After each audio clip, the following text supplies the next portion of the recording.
Bonsoir à vous, bienvenue dans Question Directe sur ATV Guadeloupe. Notre invité ce soir, Mehdi Keïta. Bonsoir Mehdi Keïta. Bonsoir Monsieur Planté, bonsoir aux auditeurs. Vous êtes encore optimiste? Un socialiste peut gagner la présidentielle encore? Je suis très optimiste parce que on sait que pour l'instant, la campagne a vraiment débuté le 20 mars avec la grande émission qu'il y a eu, que les électeurs ne sont pas encore cristallisés, comme on dit, qu'il y a encore de la marge à faire et que je pense qu'il y a encore 2 autres débats avant le premier tour et que les propositions que avance Benoît Hamon sur cette transition économique que nous voulons faire, sur le fait qu'il faut réfléchir aussi sociétalement parlant à comment on va s'organiser.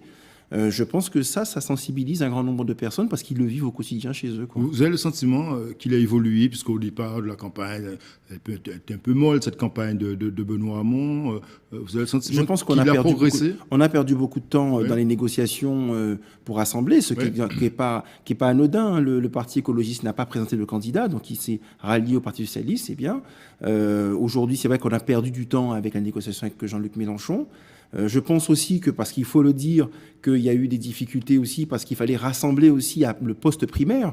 Il fallait rassembler. On est d'ailleurs content de voir que le 21 mars, le Premier ministre a demandé aux socialistes, et pas à la gauche, aux socialistes de se rassembler. Donc il a bien montré qu'il n'était pas en accord avec les positions de Manuel Valls et de quelques-uns d'entre eux. Donc voilà, donc je pense que ça a eu du mal à démarrer parce que les socialistes eux-mêmes n'étaient pas en marche, mais je pense qu'ils vont commencer à être en marche aujourd'hui. Une campagne polluée par les affaires. Bruno Le Roux, le ministre de l'Intérieur, a été obligé de démissionner.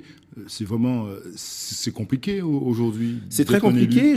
Non, de toute façon, ça a toujours été compliqué d'être un élu. Je pense cependant que, et ça fait partie des propositions que j'ai toujours dit, je pense qu'il faut limiter le nombre de mandats dans le temps. Donc il faut moraliser la vie politique. On parle de moraliser. Moi, j'aime pas parler de ce terme de morale parce que quand on parle de morale, c'est subjectif parce que c'est souvent ça réfère à la religion. Donc j'aime pas trop parler de morale. Et en plus, la morale souvent évolue avec le temps. Donc, mais par contre, je pense que c'est vrai que la population aujourd'hui exige, et c'est normal, qu'on ne fasse pas n'importe quoi avec ses impôts. Mais après justement la démission de Bruno Le Roux, les socialistes ont demandé justement à ce que François Fillon retire sa candidature. Bon, je ne trouve pas ça très approprié. Non, pas du tout. Non, parce que de toute façon, on est dans une élection, tout le monde sait pertinemment aujourd'hui que l'élection est partie.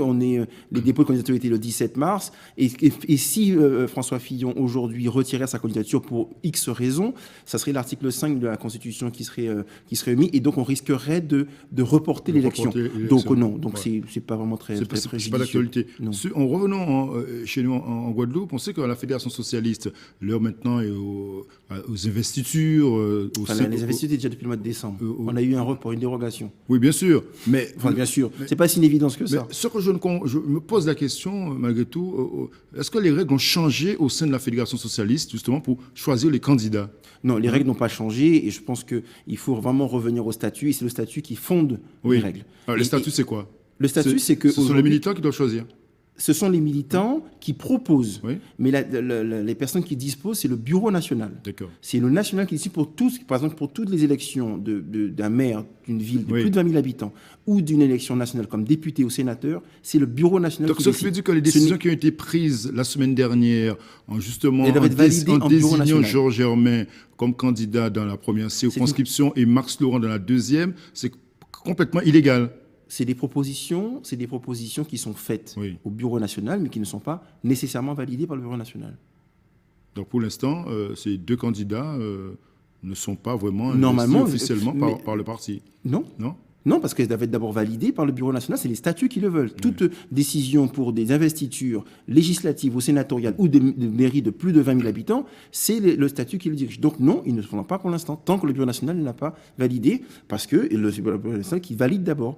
Parce que ce qui est évident, puisque le Bureau national doit regarder et vérifier que ça soit en accord avec la politique générale qui sera mise en place si tant est que Benoît Hamon devienne président de la République. Aujourd'hui, dans ce contexte politique avec les législatives et présidentielles, Mehdi Keïta, dans cette majorité de Pointe-à-Pitre, ça y est, vous vous sentez bien ou il y a une position mal à l'aise? Comment justement vous... Non, moi je suis venu dans une majorité de travail. Et ça se complique malgré tout. Cette majorité de travail m'a permis d'ailleurs d'apprendre beaucoup sur la gestion d'une ville. et de comprendre qu'est-ce qu'on peut faire et qu'est-ce qu'on ne peut pas faire. Bon, là, Et pour vous avez compris, ça va. Oui, j'ai Oui. compris, et c'est la raison pour laquelle d'ailleurs j'ai pris une des compétences qui est la plus difficile, c'est de la fiscalité. D'accord. C'est ça qui permet de faire fonctionner une ville. Mais politiquement, comment ça se passe? Est-ce qu'aujourd'hui, avec la présidentielle, avec les législatives qui arrivent, votre situation se complique au sein de cette majorité pontoise? Pour l'instant, ça ne se complique pas parce que le maire, comme vous avez pu le voir, a soutenu Benoît Hamon. Donc, pour l'instant, ça ne se complique pas. Ouais. Il y aura des propositions qui seront faites, par exemple, dans ma commission, sur des évolutions de la ville que l'on doit faire. Et donc, voilà, c'est sur ça que nous travaillons. Et donc, chacun amène les propositions qu'il doit amener pour faire évoluer la ville. Oui. Vous êtes issu également du CDI, on se souvient. Vous militez au CDI, vous y êtes encore? Plus ou moins? On va dire que pour l'instant, oui.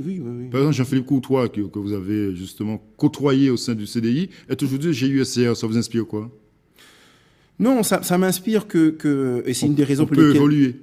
Non, c'est pas une histoire d'évoluer. Moi, comme vous le savez si bien, Ouais. je me suis éloigné de la Fédération socialiste pendant un moment donné. Oui. Je me suis rapproché d'eux dans les moments les plus difficiles.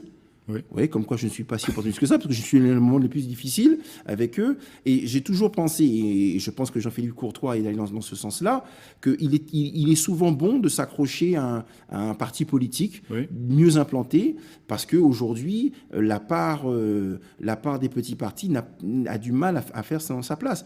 Mais je vous dirais même que la petite différence que j'ai avec Jean-Philippe, c'est que je pense qu'on est un département qui ne sera pas indépendant, et qu'il est peut-être mieux d'avoir un parti politique qui a une assise nationale. Oui.